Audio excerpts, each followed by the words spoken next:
listening to the Virtual CISO podcast, providing the best insight on information security and security IT advice to business leaders everywhere. Hey there, and welcome to yet another episode of the Virtual CISO podcast. With you, as always, your host, John Verry, and with me today, Stephanie Siegmann. And I hope I got that right. Hey, Stephanie. Hi. Yes, you did get that right. So I always like to start simple. Tell us a little bit about who you are and what is it that you do every day. Thank you, John, and thank you for having me on the podcast. So I started out my career 25 years ago as a Navy JAG, right after law school, and I served the country in Norfolk, Virginia at the Navy base there for approximately 3.5 years. And after that, I went into private practice for a few years, and then joined the U.S. Attorney's Office in the District of Massachusetts in 2003. From 2003 until March of this year, I actually was a national security prosecutor. The last 4 years of which I was the national security chief, which meant I was in charge of all of the terrorism, espionage, and cyber investigations involving national security threats, China, Russia, all of our largest adversaries or biggest adversaries. Since March, I have been at the law firm of Hinckley Allen, where I'm a partner, and I specialize in cybersecurity, leading their practice in that area, as well as international trade and global security. I also do white collar defense, but the majority of my time is spent on cybersecurity and international trade export control issues.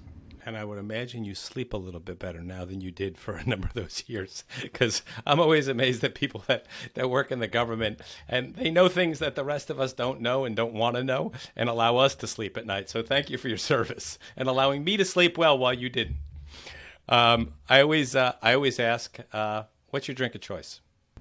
So I couldn't live without my coffee. As you just mentioned, I didn't sleep a lot. I had my cell phone my mobile phone right next to my bed at night, and often was woken up with issues regarding threats. I raised 3 kids, so I also didn't sleep well. So that would be but on the weekends, I like my Sauvignon Blanc wine to relax. All right. And you please tell me that you don't sleep with your phone next to your bed anymore. No, but I have my ringer loud enough from downstairs that if there was a client emergency, I would hear it. So. Okay. All right. Well, I'm sorry to hear that. So thank you for coming on today. I appreciate it. And based on your background, I think people are going to quickly know why I was excited to have you on the podcast. So, we're spending, as you might imagine, with CMMC, an awful lot of time these days in the defense industrial base. And one of the biggest pieces of confusion that I think the vast majority of our clients have is trying to determine what is and what isn't CUI in their environments. And then we also see confusion, and I'd actually say more so than confusion, a lack of awareness of the difference between basic CUI and CUI specified. So can you explain a little bit about that difference and what exactly CUI specified is? Sure, I can do that. So I think the confusion comes from the fact that most contract officers, most folks, when you have a defense contract and you're dealing with DoD, they just tell you that everything's CUI. Just treat everything as CUI. Well, that's not really easy, and that's a disservice to everyone. Because when we say CUI, of course, we're referring to controlled unclassified information, and that's specific information that has to be controlled. And pursuant to DFARS Section 7012, CUI is subject to controls under 800-171, which are there's 110 controls that you can only store it in a system, a computer network that meets those controls, and everything needs to be marked and stored appropriately.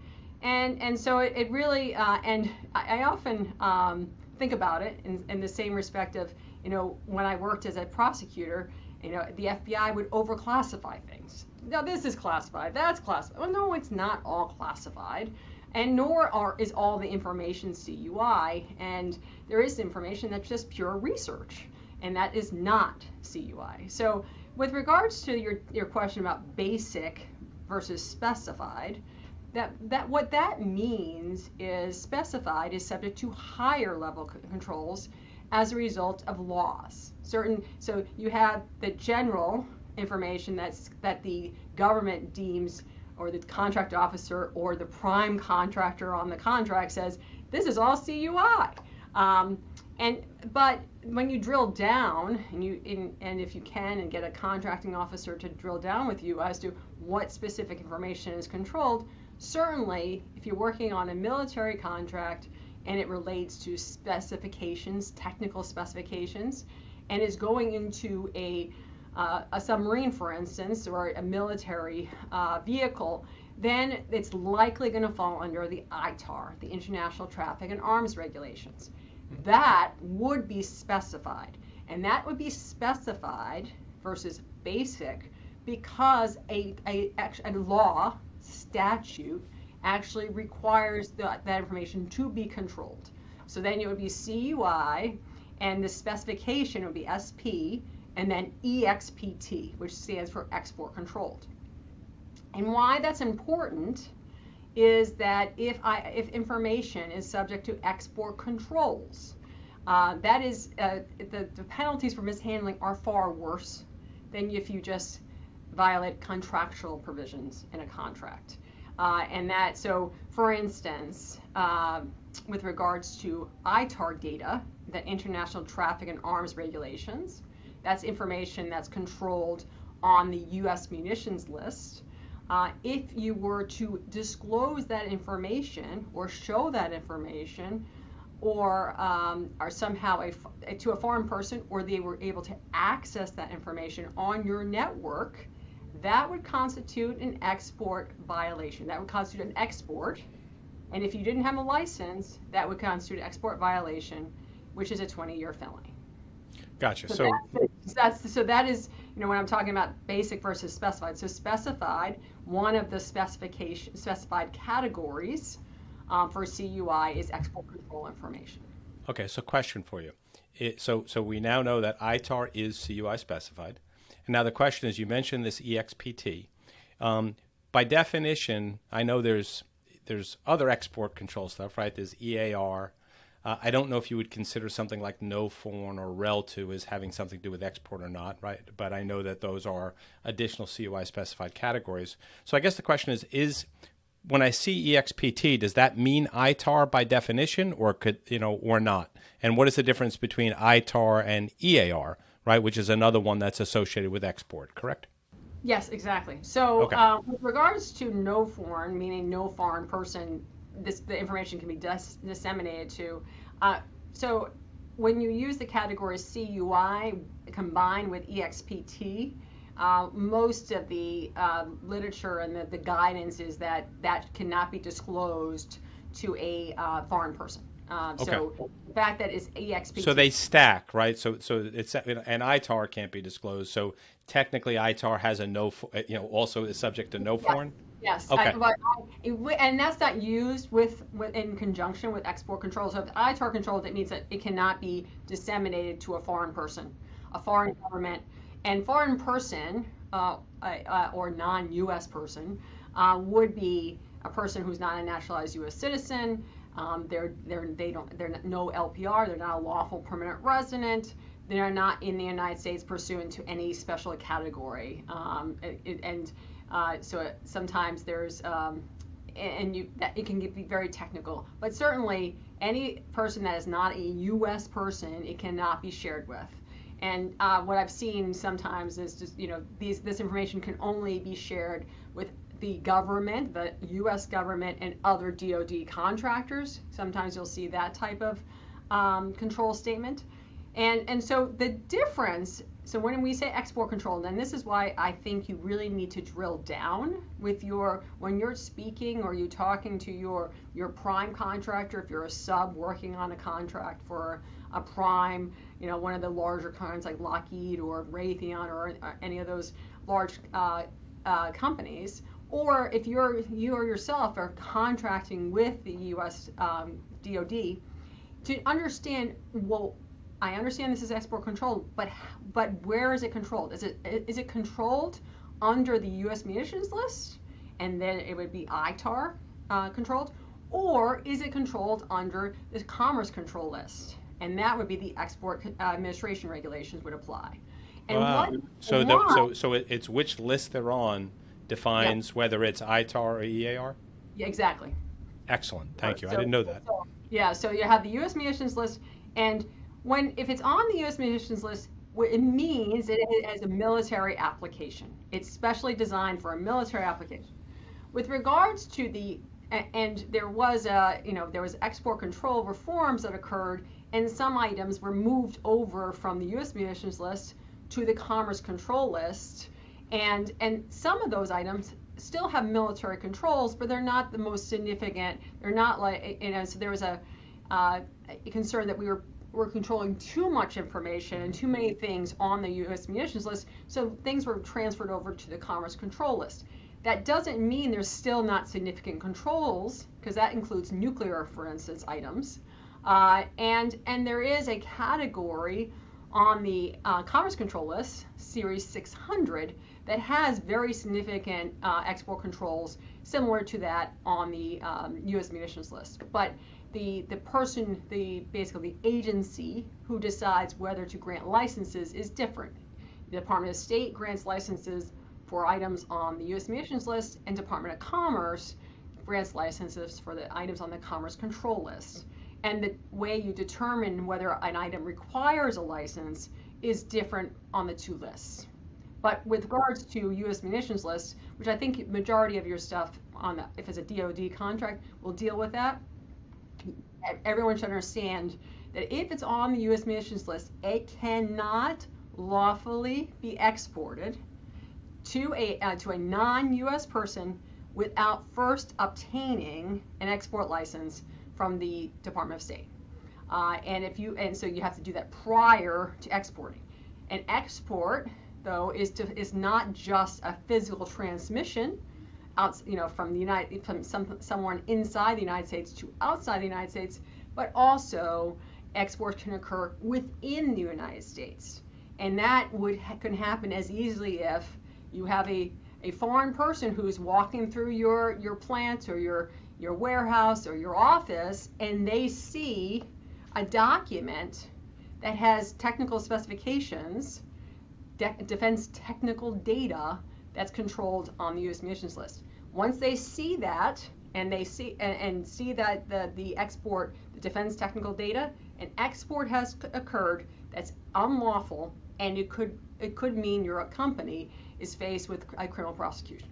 Yeah, we struggle with this. We have a number of clients that are foreign entities that have North American U.S. operations that process ITAR data, and you have this strange situation where you've got to figure out ways of enclaving that data in such a way that the entities that are part of the parent company have no access into those systems and can't see that data.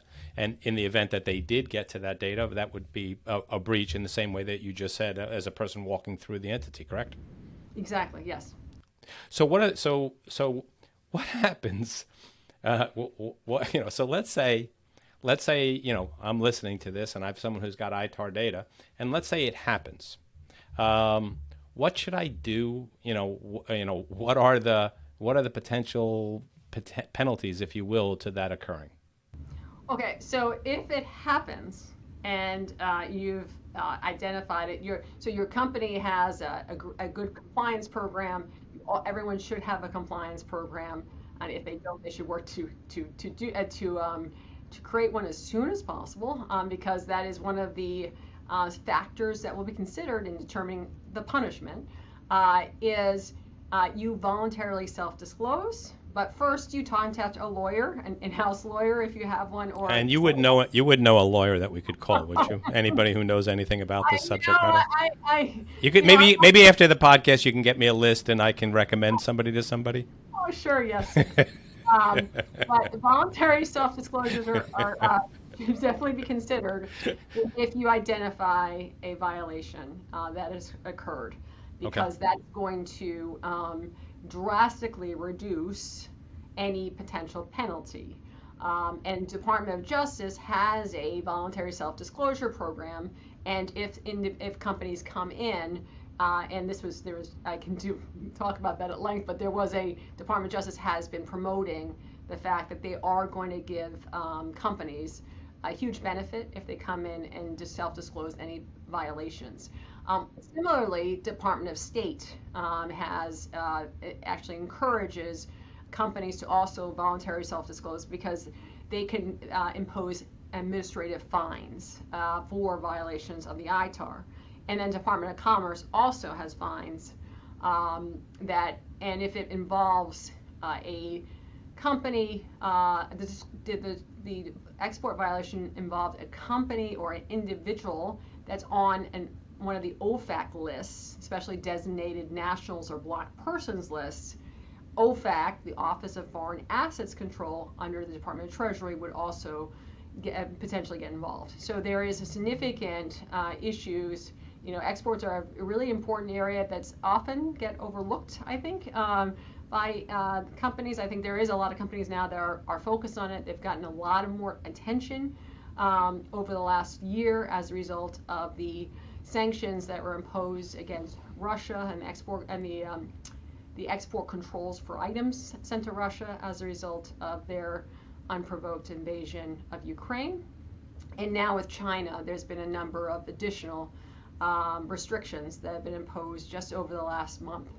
Gotcha. So obviously with the voluntary disclosure, I'm assuming that the penalty might vary. What if we didn't? What if there's disclosure, we don't come forward, and it's identified? What happens? I mean, is this part of the Is this part of the False Claims Act? Is this part of like civil cyber fraud? Is this an attorney general show? Like what happens? Oh, so I said no, but I spoke too soon. Let's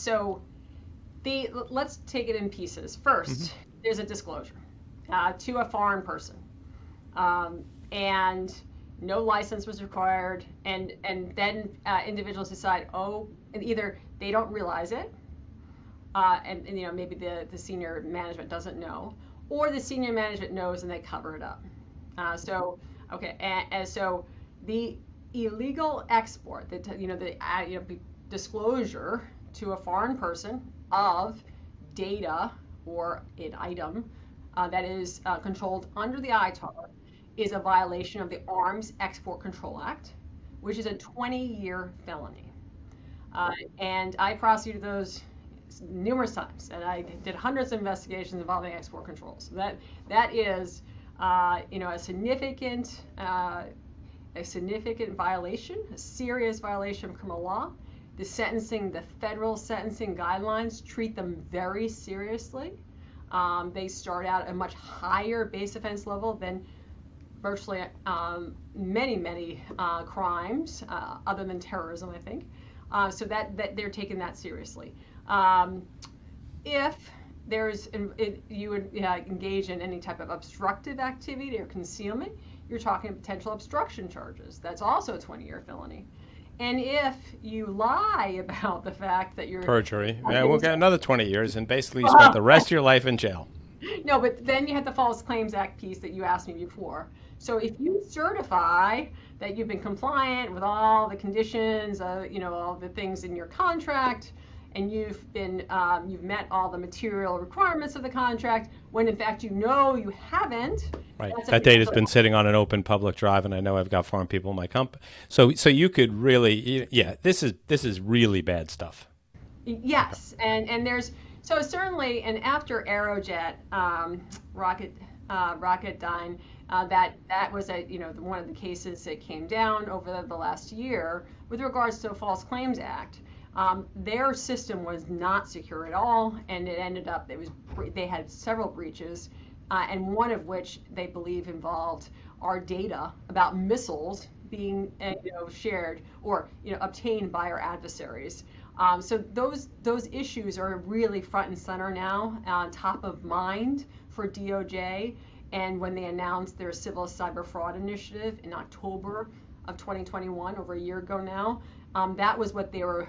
That's one of their priorities. Their priorities is to go after individuals that are not taking cybersecurity seriously, not reporting breaches, and they're really determined that DAG, the Deputy Attorney General, indicated how important individual accountability is going forward. And so you should expect, an individual should expect that if that were to occur, if there was to be export violations that jeopardize national security, and a company did not report them, and they're investigated, that's going to be a very seriously pursued, and I imagine indictments would be brought. Yeah, and just to be clear, right? The Civil Cyber Fraud Initiative is not just focused on export; it's also focused. So if you had a whistleblower that said that you had a score in SPRS, right?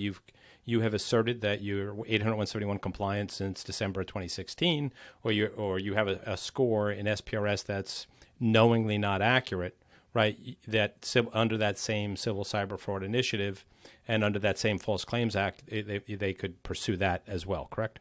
Yes, and let me clarify on the Civil Cyber Fraud Initiative. When I was mentioning it, it was to give the example of the False Claims Act.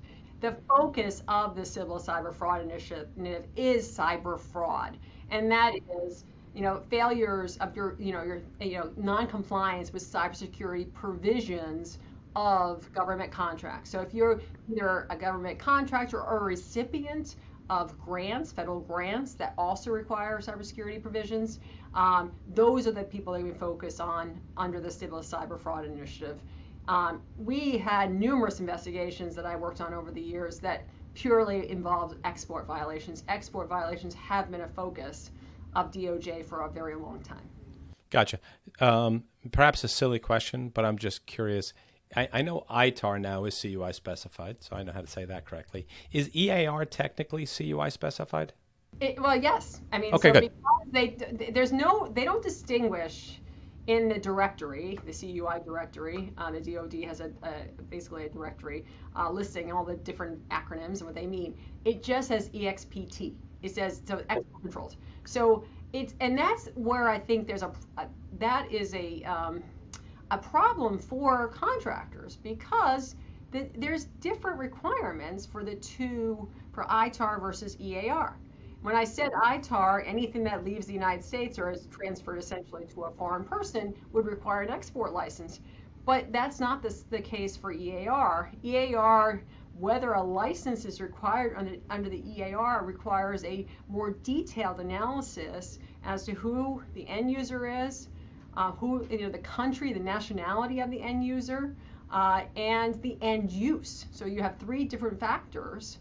And also, you have to know what the export control classification number is. When I say it's more complicated, it is more complicated, and you should be working with an individual, whoever is in your company, that is in charge of export compliance. So empowered officials, or your in-house counsel to make those determinations. And that's why it's so important that you ask, find out from the contract officer, whoever you're dealing with, the government official, the prime, if that you're a sub, how is this classified? Is this classified under the ITAR or under the EAR? And it's important because the holder of the information. So if you're a sub and you're given the information to hold, you're required under the contract to protect it and safeguard it if it's CUI. So that's an interesting question. So, it's generally relatively easy to know if you may be subject to CUI provisions, right? Because like you mentioned, you look for that 7012 clause. If you have the 7012 clause, all right, pretty obvious they're at least saying that I have CUI, all right? Or, how do I know if I have like ITAR or EAR? Will it be that EXPT? Like if I said to someone, I'll say to someone frequently, they'll be like, I'm not even sure if we have CUI. I'm like, it doesn't matter. Do you have a 7012 clause? Is there an equivalent clause that I should be asking about when we want to know whether they not have something that might be subject to ITAR or EAR? Is it that EXPT that you referred to? That is, you might see that, but again, the problem with that is you don't then know if it's ITAR or EAR. Mm-hmm. I think you should specifically ask. Now, if you're working on a military contract and the parts are going into a missile, for instance, my presumption it's ITAR. But, again, if you're working on something that involves nuclear, you're working on a Department of Energy contract and the items are nuclear, then they could relate to a commerce control. They might be controlled under the commerce control list. But it's really important to understand, and some individuals were asking me, and there was a discussion actually online about, well, what about the end part? If the information is CUI, then what happens when you've developed the end product? What is that? And is that controlled under CUI? I said, no, it's not CUI. That's not information. That's the part. And so you really need to know, and I would ask, and sometimes you might not get the answers, but I would err on the side of caution. If you're working on a military product or a military contract, the likelihood is that it's going to be controlled in ITAR. And you can seek guidance and ask. There is a way to seek guidance from the Department of State and Department of Commerce, but you really should be asking the contracting officer. And if they give you a answer like, well, it's controlled either under the ITAR or the EAR, that is not worth the paper it's written on. I've told this to individuals. Agents would come to me, and with these, the individual was informed that it was either EAR or ITAR. I said, well, that's ridiculous, because there is a section under the EAR called EAR 99 that isn't controlled. There's no license requirements. And that's why it's so important to understand if there are controls, so that you as a company know what your obligations are to protect that information. Yeah, and I know I know CUI, there's something called the Christian doctrine, and it basically says, and I'm paraphrasing here, that if the government doesn't specifically specify that something needs to be treated as CUI in a contract, but it is CUI, you should have known that and you should treat it as CUI. Does the Christian doctrine or something analogous to that apply to ITAR and EAR? I mean, so, because I'm amazed how often that we're working with clients and we get down to no one will definitively say if this is CUI, so we've got to make a decision. And typically the decision is if we can't say that it's not, then we have to assume it is. Do we follow that same protocol from an ITAR perspective? Because you get a lot of the same blank looks and lack of certainty from people when you ask those questions. So I will say, at the end of the day, if the information, no one is aware whether something's ITAR or EAR, but there's a presumption in CUI, then obviously treat it as CUI. There is not going to be any criminal liability. The government will not be able to prove criminal liability if no one knew it was ITAR or EAR, because there is two of the elements for a criminal prosecution for an illegal export under the Arms Export Control Act and under the Export Control Reform Act is that's a knowing and willful violation. Okay. So if I do due diligence, and I said, look, I asked the question, I went to the contracting officer, I went to the prime, I went to the agency, here's what I got, here's what I did. If I didn't know, if somebody didn't say it was ITAR data and I mistreated it, then I'm going to be safe. Yes, but again, you don't want to wear blinders either. I mean, no, I know that. I know that. Yeah. And look, I mean, our guidance usually is err on the side of caution. I mean, if you're already building a CUI enclave, putting a little more data into the CUI enclave is not that much of a burden, and it reduces risk. If you've already got, I think where the challenge would be is if you have no ITAR data, right? Then you don't have an ITAR enclave. Then the idea of creating an ITAR enclave to put data that we don't know if it really is ITAR into it, that's a lot higher of a burden than if I've already got other ITAR data and I've got another piece that I can't get certainty on. Hell with it, put it into the enclave, right, and let it follow the same processes, because you've already built them and spent that money, time, and effort, right? Exactly, and then that's exactly what I would advise, because then you cannot get in trouble for overprotecting the data. And it shows that you're being cautious, and you don't want, we've been talking a lot about the criminal violations, but as a government contractor, you don't want to lose the contract. You don't want them to come in and find that you haven't abided by the terms of the contract, and we're going to either take the contract away or not award you for future contracts. So that would be, what I would advise. Okay. And then, so in terms of, excuse me, other than the export control, access control requirements associated with ITAR. Are there any other specific controls that people should be aware of? Well, with regards, I think those are the most important with regards to DOD type contracts. If we're talking predominantly about defense contractors here, that would be the ones that I think are and again, as I said, there's nuclear controls that could apply, and that those export controls fall under the EAR for the most part. Okay. So we talked a little bit about the Civil Cyber Court Initiative, and we're definitely seeing more FCAs. I mean, I saw a number that was crazy, like $20 billion was recovered in 2020 or 2021. And I know you've been on both sides of this equation. So what causes a False Claims Act? And what can a company do to minimize the risk that they'd ever be in this terrible situation? So, and I just want to preface that the Civil Cyber Fraud Initiative didn't come out until the fall, October of 2021. So the majority of that, the recoveries that you're referring to were they predated that. The False Claims Act has been used for a long time by the government. It's one of the most important civil enforcement tools that DOJ has. It's used a lot in the healthcare context, healthcare fraud context as well.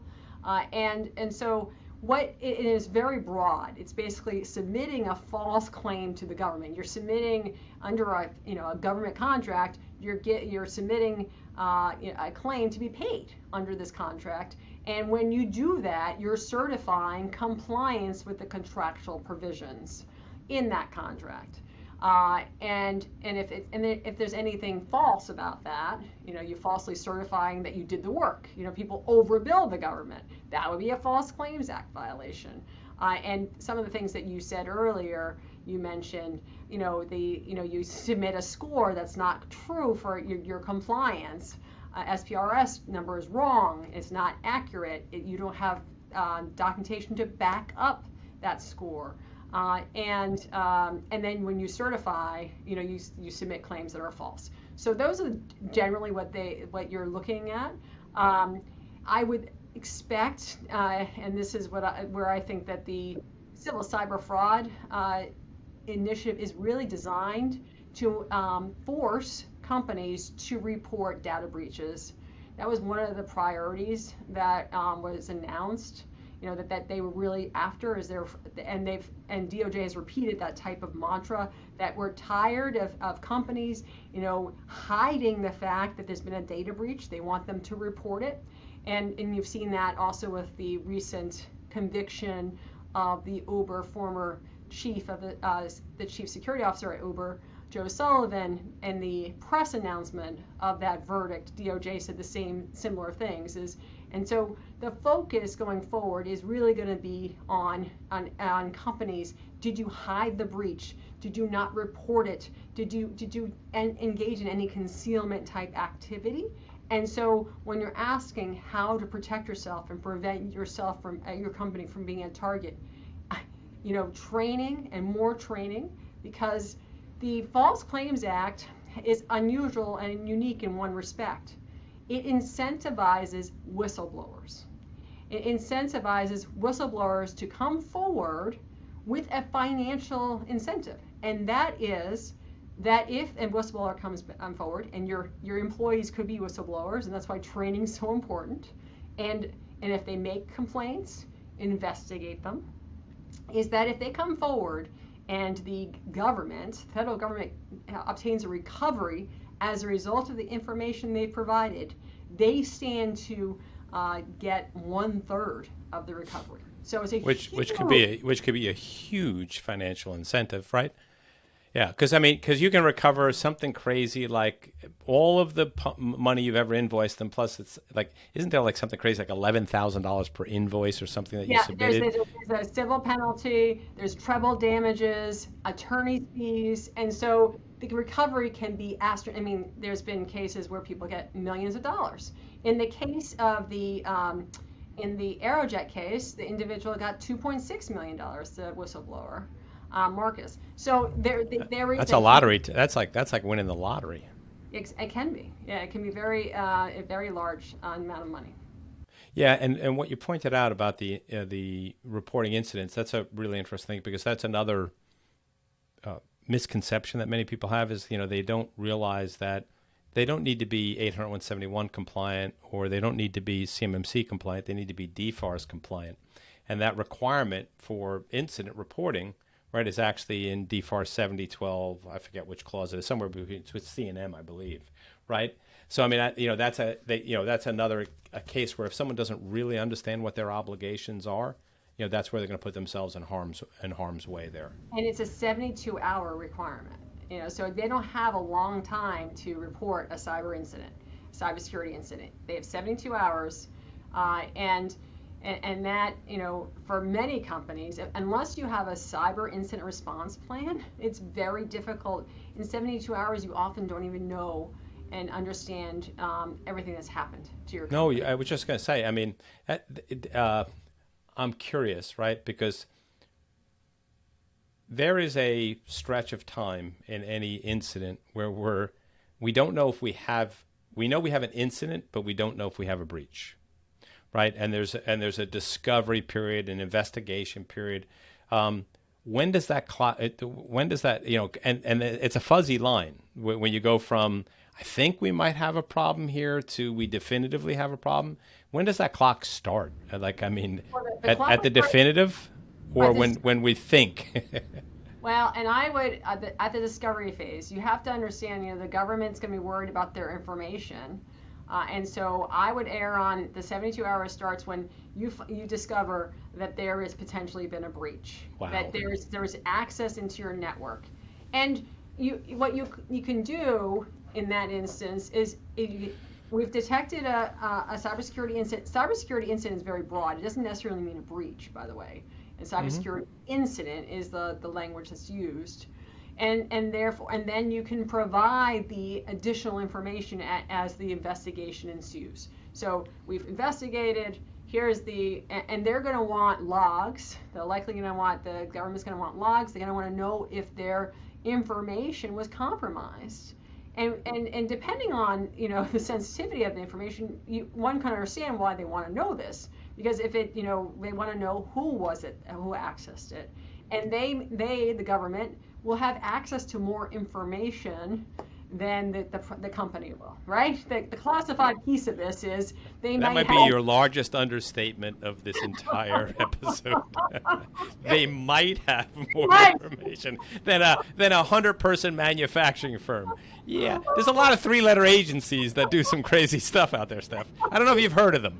I may work with them.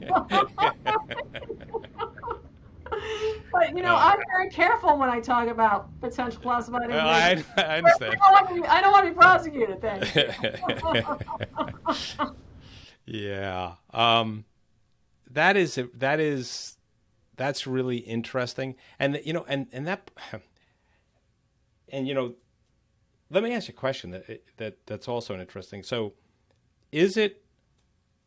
So prior to SPRS and 7019, I think the 7019 clause really drove SPRS to a higher level, right?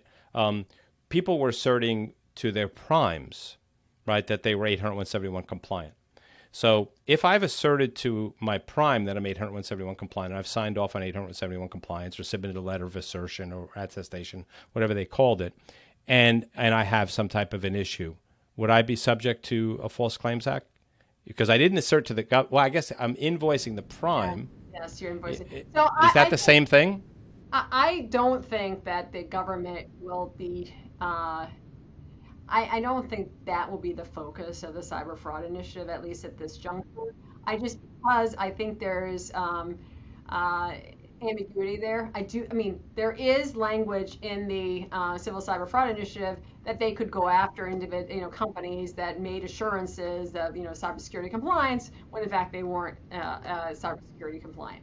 But I do think that those are going to be far harder to prove, and I think the easier ones, or the ones at least right now, would be the failure to report the breaches, because that is just a far easier. There was a breach. An employee reported you had a breach, you didn't report it, and often the whistleblowers will first go to the company and say and report something, and And then inevitably, I have to say, in a lot of these cases, the company fires them.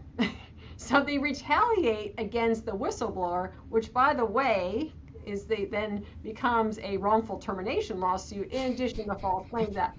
So the things that companies should not do would be to fire the whistleblower. They should actually, and they should have systems in place where people can anonymously report, these kind of concerns, the concerns that, this happened or this happened, we're not doing sufficient security, and take those seriously. And if the company does that, has ways for employees to express these concerns, and the employees know that they're going to be investigated thoroughly, and the company takes that type of thing seriously, they're far less likely to become a target of DOJ. Yeah, and I feel bad. There's, these organizations that have half-assed, excuse the expression, 80171 conformance over the last 4 or 5 years, they're going to be caught between a rock and a hard place, because if they have some type of an incident, reporting it is going to shine the light on the fact that they haven't conformed, right? So it's kind of a catch-22, where I either don't tell them that I had an incident and I'm non-compliant, or I tell them I might have had an incident and they dig in a little bit and they find out I'm non-compliant. So it's, I think the long and short answer is there's a sheriff in town now, right, through both the FCA mechanisms, SPRS, soon to be CMMC, and it's time to get your crap together from an information security perspective. You're taking the government's money, and you're taking a lot of money in some cases from the government to do things for them. They've given you contractual obligations outlined by these clauses. Follow them. Well, and the other issue, I think, is for the subcontractors. Your prime contractor is not going to want to work with you if they know you're not going to take this stuff seriously, because it looks bad for them. So if the prime, learns that you're not compliant, your cybersecurity compliance is subpar, and you're not taking it seriously, they're likely to self-report to the government, hey, it wasn't us, but one of our subcontractors, we learned of this, and terminate the relationship with you. So that's also another issue that to be aware of, because the subcontractors often are not the ones that are going to have the ability to report to the government. They'll be reporting it to their primes, and then the primes will then be obligated to report it to the government. Yeah, and I don't know if you've seen this, but we've seen this with some of our customers, that some of the big primes, some of the names that you'd recognize, are actually holding their subs' feet to the fire at a higher level than just CMMC. I literally reviewed a email recently where they wanted them to be both CMMC and CSC compliant. So it's really interesting that that the primes, and it makes a lot of sense, right? Because if you're going to pursue a $10 billion contract and you're going to put together a capture team, if you're able to assert that capture team, is all CMMC certified, or all, they're clearly documented to be more secure, that's going to be a competitive advantage. Exactly. And then the other issue is, if you're not taking, cybersecurity controls seriously, not, using the 800-171 as what your standard, you may not be able to get cyber insurance going forward. That was a question I was going to ask you. So that's interesting. And then the other part of that I was going to ask you is, how do you help clients navigate? So cyber liability insurance, right? When you have a breach or a suspected breach, right, you're obligated, right? Your incident response plan should include what they refer to as an authorized response vendor, right? You get a breach counselor if you're in a breach. So now we have an interesting question. How do you navigate that? I don't want to lose my cyber liability insurance in this particular case, so I've got to follow their playbook, but I also have these government obligations. How do those two interact? I'm assuming that it would seem to make sense to me that if I had a breach,